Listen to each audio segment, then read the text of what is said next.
Lloyd Vehicle Consulting, not sponsored by Lancaster Insurance.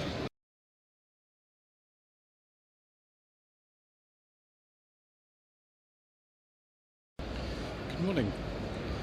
Today is 12th of November and this is part 8 of a Shambolic shuffle around the 2022 NEC Classic Motor Show, sponsored by Lancaster Insurance. So we did 7 parts yesterday. Probably another 7 or 8 today. We're actually starting in Hall 1 today, where we didn't actually film this today at all. This is an enormous hall. It's not as big as 5, but it is quite big. I do apologise in advance if I get things wrong, if I fall over, if I crash into scenery, which is what happened yesterday. I'm afraid that's just the way it goes on this channel. Also, you saw the disclaimer at the beginning, or actually you're likely to see it now, and I'm afraid that's just the way it goes on this channel.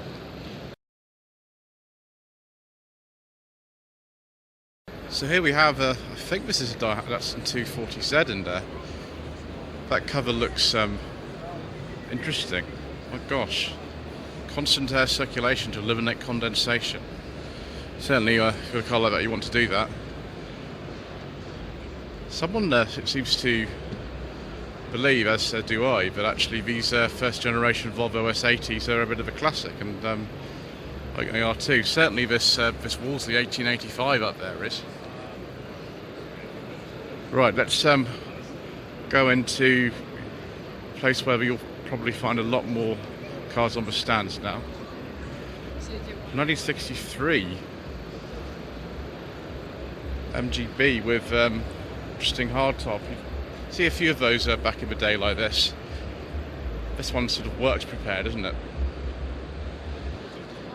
One of the highlights every year of the NEC Classic Motor Show is the Meguiars stand. The cars on here are very varied and they're always prepared to a very high standard. This 1961 Ferrari 250 GTE looks really rather nice. Very shiny. As does this Volvo Amazon. It's the desirable 123 GT model from 1968. I always find it interesting with Volvos that they kept the previous model in production long after the replacement had come on sale, and this is no exception. The 144 had replaced this car in 1966, and yet here it is, and that is beautiful, isn't it? Before the RS Turbo came the Mark III Escort RS 1600i. It's a fascinating car. It didn't actually do very well in terms of sales and things. The RS Turbo was much more successful. This is an 83. And look at those wheels. And this interesting sort of front chin spoiler. Someone just getting their mirrors set up here for this Volkswagen Corrado VR6. It's a Storm model. That's very nice. 95 means it's a very late one indeed. It's a very typical colour that these came in at the time. And yes, it is absolutely immaculate. Triumph TR here. 1956 Triumph TR3. I didn't realise it made them that early actually. I thought it was a bit later than that, but here we go. It's a very short number plate on this one as well, just with 1 digit. Just look at the. It's just absolutely immaculate. There's not a fault on this. It's crazy. 1937 Ford pickup Roadster, not something I'm very familiar with. But somebody has made a sort of custom hot rod out of that.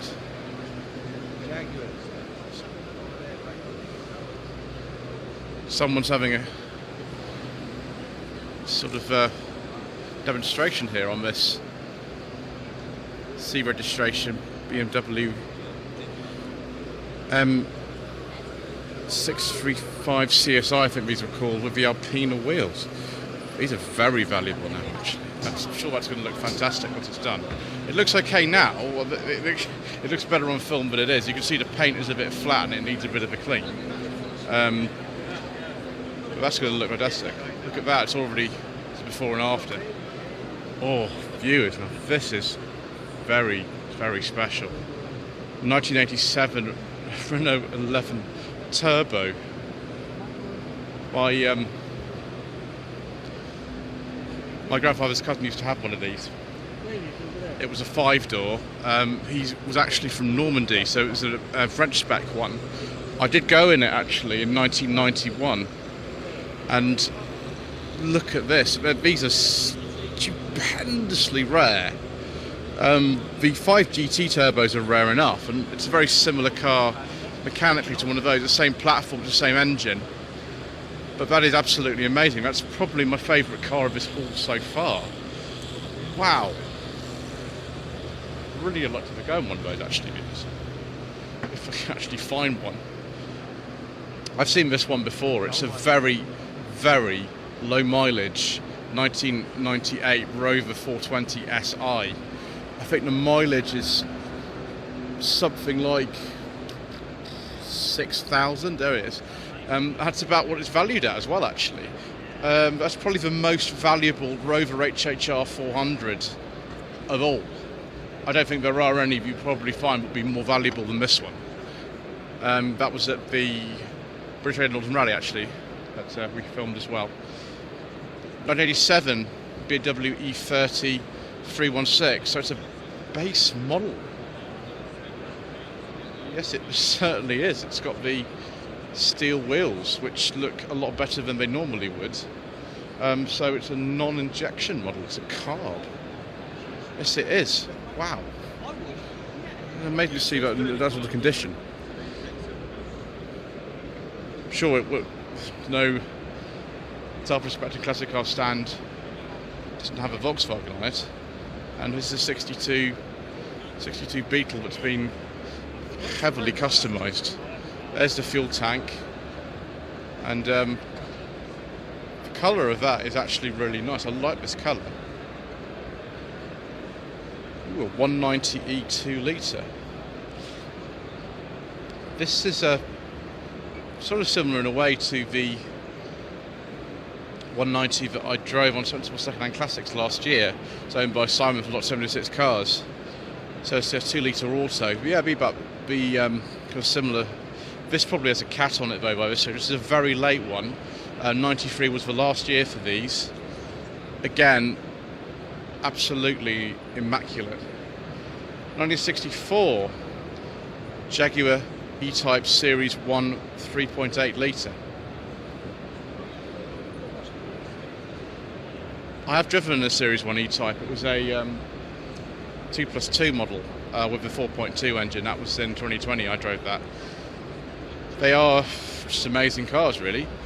That looks like the original Moss gearbox in it. Yeah, it's definitely 3.8 because it hasn't got a 4.2 badge on the back. That's a very, very early Mini. It's so early that they didn't even call it the Austin Mini. They called it the Austin 7 right at the start. And these are worth now, well, a lot of money. Current value undisclosed, yes, absolutely. It's a 1960, so within the first year of production. Again, ridiculous condition. More Volkswagen action here. That's 3 Volkswagens on the same stand, actually. Must be a sort of theme going on this year. 1992 Volkswagen Golf Carmen Clipper Cabrio. Considering this car's done 160,000 miles, it's really, really good. I remember these from earlier on. You can still see it has the sort of Mark 1 dash in it, I think. I don't think that's a Mark 2. I think it's still a Mark 1 dash. I think the Mark 2 is a little bit different. But yeah, very, very nice. Well up to the standard I'd expect from Meguiars. Let's have a look at this Porsche over here, whilst we're next to the Meguiars stand.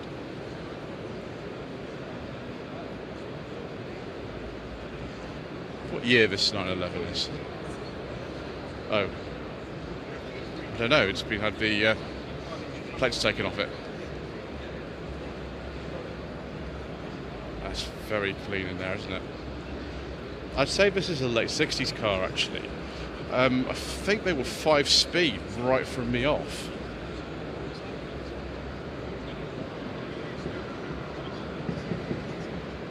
Yeah. Very, very shiny. I'm noticing in this particular hall as well that the lighting isn't necessarily favourable to the video. It's okay when you're here in person, but sometimes the cars look a bit weird. It's just the way that it goes, unfortunately. The weather's not great outside, is it? It's the Jaguar Enthusiast Club. Well, that's very nice, isn't it? It'd be an XKR if it's supercharged. And yes, there's a little friend Jaguar in the back. Hello. Looks like he's a bit bored at the moment.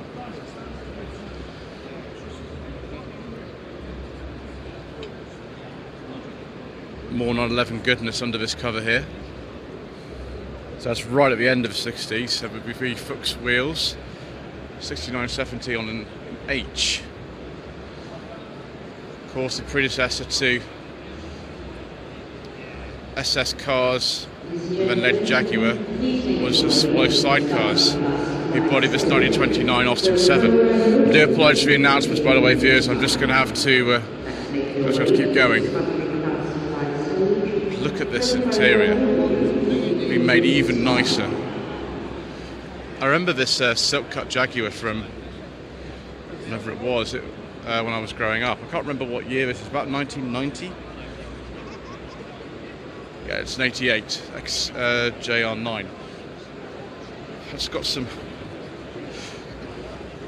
interesting kind of aerodynamics on it, I must say. I think possibly though, viewers, much as that's wonderful, I think I prefer this over here. Princess Diana's 1987 Jaguar XJS V12 Cabrio, specially produced for personal specification.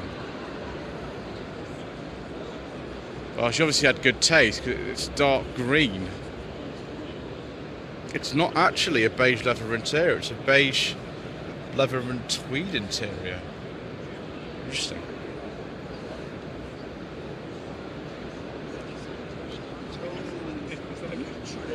Another one of these Series 1 types here. Look how early this one is. Oh, it's not. No, sorry. That'll be a Series 3. I do apologise to you. I did say I was going to make mistakes, and we've already made them, which is bad. Is this an SS Cars one? Yeah, it's got the SS logo on there. 1933. Started to Swallow SS1, SS1 Coupe. That's quite an early SS then. Let's take a peek inside whilst the door's open.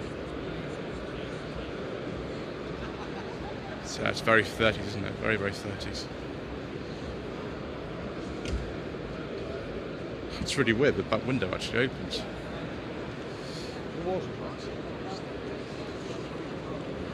We'll take a look at, since we can, at the engine. There we go. Wonderful. So here we are on the Mercedes-Benz Club stand. 2014 SLS AMG GT. Can't say I'm very familiar with these particularly, but here we are anyway, for those of you who like this sort of stuff. CL600. Is that by any chance, viewers, a beige leather interior with wood? I do like a nice beige leather interior. That is very, very nice, isn't it? It's very nice. I quite like this colour as well. So it's a 2004 with a ridiculously large engine. Representing the 1990s is this R129 Mercedes-Benz SL500 Mille Miglia edition. What? Oh, it's a 95. Okay.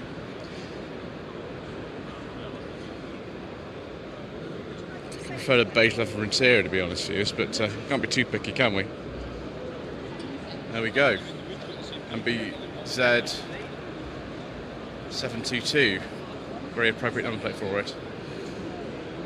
Ooh, 190E. If it's a Cosworth by any chance, viewers. Are those diplomatic plates or something? Or is it an Irish plate?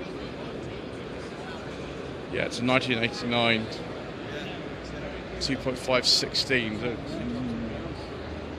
think, yeah, it is a Cosworth. It says it was developed with Cosworth, so there we go.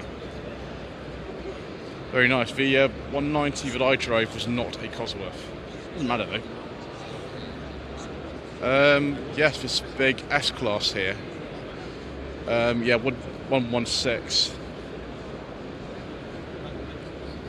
Oh, it's the 450 SEL 6.9. This is the one that was a camera car and City to Rendezvous in 1976. So it's a late one, it's a 79, this one. Very strange, it's a 6.9 litre engine, but it's badged as a 450 SEL. Rather like that one over there, it's the same sort of idea. Very nice. There's one of these in Ronin as well, of course. So this must be on the air ride suspension, this one. Or hydraulics, I can't remember, probably someone between the two, really. So 250 SE 4.5. This will be it's W108, I think it will be one of these. Be sort of late 60s, early 70s. Actually, I'll just read the information board and it'll tell me, won't it? Because cheat. It doesn't say. Oh well. Yeah, airlift suspension. Right back to the 50s here. This is I think they called it the is it Ponton Mercedes. This is a 220. If this is a British market car, it'd be a very rare one. Yeah, 1955 228 Ponton. I was actually right for once, viewers. Often I'm not. And then we've got a Pagoda SL here. It's a good selection actually they've got to represent the different eras of Mercedes-Benz. That's a 1969 280 SL Pagoda. Is this an auto? Yeah, it's an auto. I can't remember if I've ever seen a manual one of these. I think I have, but the vast majority of them I see are automatic. It says on the badge at the back there. Stay with the German car theme and have a look at the Porsche Club of Great Britain stand. Porsche 944 Turbo. Certainly is, but really kind of wide body and these big wheels. What year is this one? It doesn't actually say. Personal plate. This will be a very late one because the 968 came in 1992, and this is a 91 to 92 registration, so that'll be quite a late one. Oh, a 996 911 Turbo. Again, I don't know exactly what year this is. I can't remember if this is a facelifted one or not. There is a facelift to these. It occurred about, I think it's about 2001, 2002. I'm not really an expert in this sort of thing, I'm afraid, viewers. But that's nice anyway. I think this is God's Red, this colour on this 911 Carrera here. This will be on a D, so 86, 87. Classic kind of 80s kind of yuppie Porsche. Now the 944s were more beloved of the yuppies really, but when you think of a red Porsche from that era and the financial thing that was going on in Britain at the time, this is the kind of thing that springs to mind.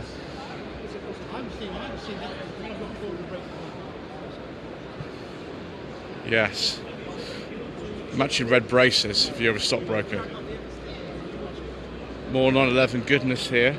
Is this by any chance a Carrera RS? Yes, it is.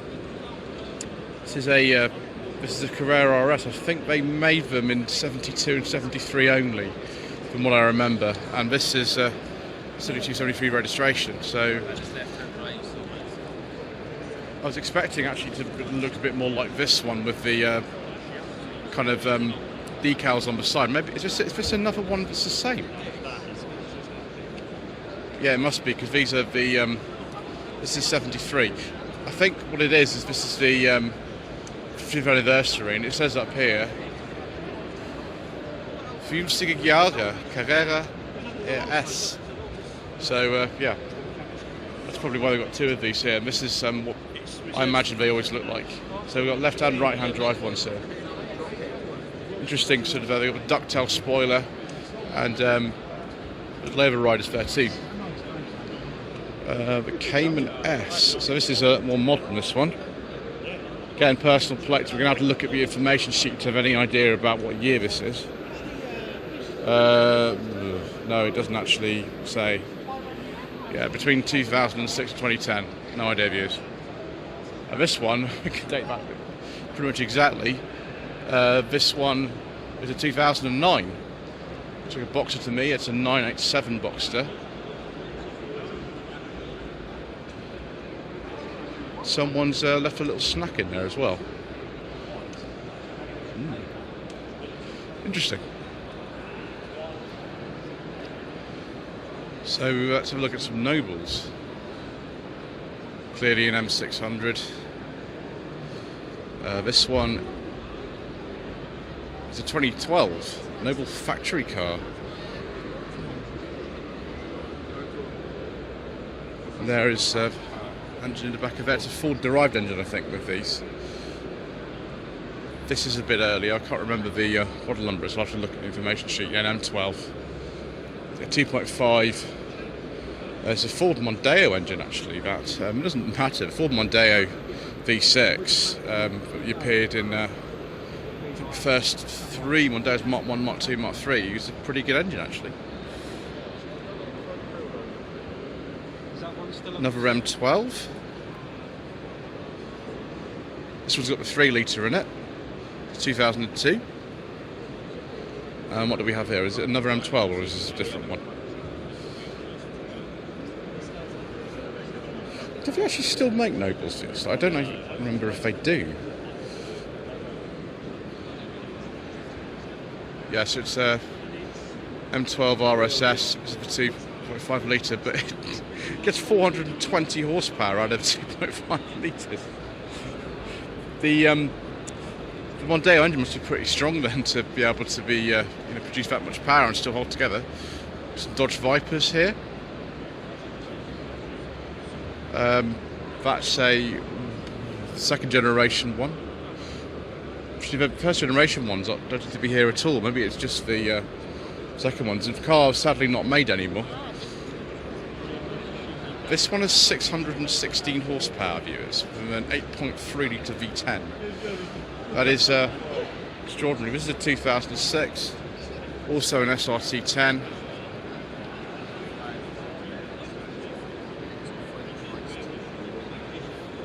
Not really sure I'd like to go in one of these viewers. I think I'd be afraid that we'd end up in a terrible accident. Don't trust myself with that, I'm afraid. Ooh, BMW stand here as well. Really going for the German theme in this corner over here. Is that an E46 M3? Yes, it is, viewers. 2001 registration. Phoenix yellow. And its older cousin just here, the E30 M3. Oh, this is a Sport Evo, so this is a very desirable colour. All of them, of course, left-hand drive. If you see something that looks like an E30 M3 but it's right-hand drive, that's obviously not a real one. That's a 1990, registered in Portugal, but probably imported around 2018. Again, that registration number is very similar to the Dacia that Ian Seabrook imported to this country in 2018. So I imagine that's when it was imported over here.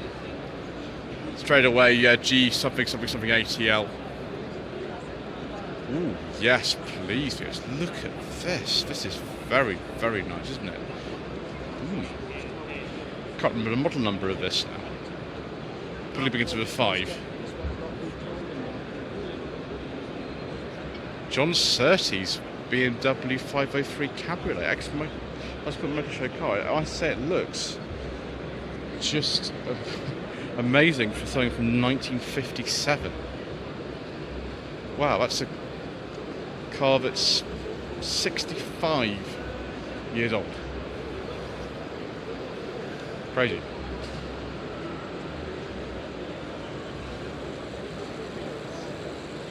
Fraser Nash BMW 328 made over here. This one, imagine it's like a 38, something like that. Ooh, we've got really historic ones here. What's this one? Another Fraser Nash. This is a 315 sports model. For sale, as Mr. Bill from the Fuel Power channel would say, this could be yours. And we have the BMW AM1. I wonder if this is any relation to the Austin 7, because the Dixie, which was the first car BMW ever made, as far as I remember. Actually, it says there that it is. So this one is in 1932. It's like a sort of larger car. Never seen one of those before. That's interesting.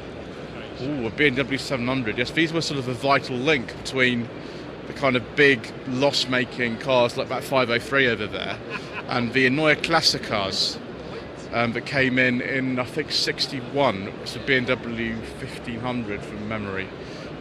These were built until 65. This is quite a late one. This is a 64 on a B, but although it's manufactured 63, it says there. That's quite amazing. Rear engine. I think this is a Michelotti job, the styling, from what I remember. That's the Luxus model as well. A tiny little engine in the back, and not the sort of thing we'd associate with BMW, but these were actually quite successful for the company and got them out of a bit of a sticky situation financially. If this is 2000 viewers, now it's an 1800. I wonder if we've got the sort of no, we don't. We probably don't have the what's the Chinese eye styling in inverted commas. That's just the name they used to give them back in the day. It's not a term we'd ever use today. No, this is an 1800. Is that by any chance, viewers, the one next to it? A 2002. It's a 2002 TII with fuel injection by Kugelfischer. 130 horsepower in a car like this back in the day was really quite a lot. I'm not sure that the mechanical fuel injection was the most reliable system, but there we go. That's a very valuable car now.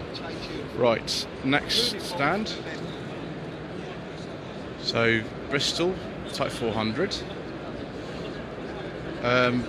Manufactured 48, registered 49. So first immediate post-war Bristol car, I think, is one of these. This is sort of older Bristols. When I heard Bristol Owners Club, I thought we were going to bring some, I don't know, 412s, things like that, but this is the old stuff. Gosh, and that's the cabriolet version. Cream leather interior. Another 400. Mate, is this a kind of anniversary or something? I presume that with these it must be, I don't know, the 75th anniversary or something, maybe? It's probably what it is, isn't it? They came out in 47, so that's probably why they're here. Now that's just a nice interior views, but I think that cabriolet might have an even nicer one. Beige leather interior goodness. Let's go and have a look at the cabrio again and see if we can actually get even closer to some beige leather interior goodness. Make sure I hold my bag very, very tight here. Viewers. That's very, very nice indeed. So this is the Allard stand. There's Sidney Allard. He was quite someone. Car designer, motor racer, all kinds of different things. Engineer. And there's a document there about the history of the company, but unfortunately we haven't really got time to stand around and read it because we've got more shuffling to do. I forget the name of this particular model here. This would be sort of late 40s, early 50s. Even the engine was his own design. Actually, it wasn't a sort of off a peg one. It was a custom designed engine. Allard M-Type. There we go. That's what one of these is. It's really weird. Anglia Allard. I didn't know that he was involved with Anglia's views. We learn something new every day. There we go. 1963 Monte Carlo Allard. Wow. 61. Still got the 1 litre engine in it. 1 litre Kent engine. 1950 Allard P1 with commemorative Monte Carlo rally plaques on it. Interesting. I think the company went under about mid-50s, I think. I forget exactly now. But there we are. Right, I think that's enough for part 8. I shall come back in part 9.